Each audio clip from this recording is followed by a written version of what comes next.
The vast majority of the controls asserted by the parasympathetic nervous system run through a specific pair of nerves in the body, the vagus nerve, which is the focus of this book. This is the only nerve that originates from the brainstem and runs through the entire body.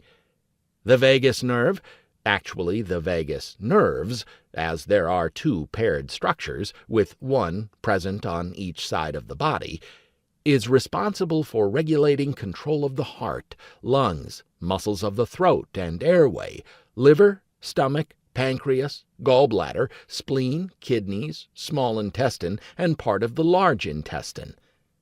How well the vagus nerve functions is a strong determinant of health. Vagus nerve dysfunction is highly associated with disease. We previously believed that nerves had a basic job, to quickly transmit signals from one area to another.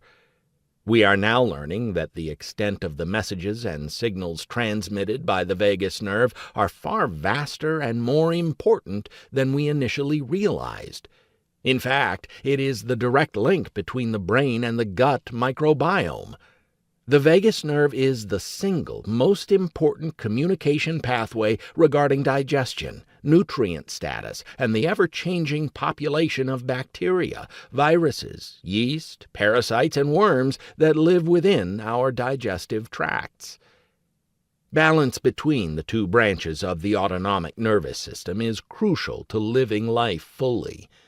Overactivation of one branch can lead to significant loss of function in the opposing branch. Chronic imbalance is what leads us down the path of disease and dysfunction. When stress levels remain too high for too long, the parasympathetic system loses ability to function. Blood flow and function are focused on the sympathetic branch, which means blood flow to the parasympathetic branch will be limited, and thus function will decrease over time.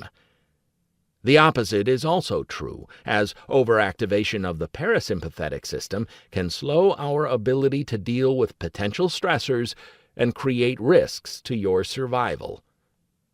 This is a very common issue today, as we live under significant levels of stress and place vast amounts of pressure on ourselves. Our bodies have not yet evolved the ability to distinguish between types of stressors, so mental and emotional stressors elicit the same response as would the presence of a lion, tiger, or bear, something that threatens our survival. This means that we will react identically to imminent physical danger and to our high school teacher yelling, "Pop quiz!" or our boss sternly exclaiming that she needs to see you in her office immediately.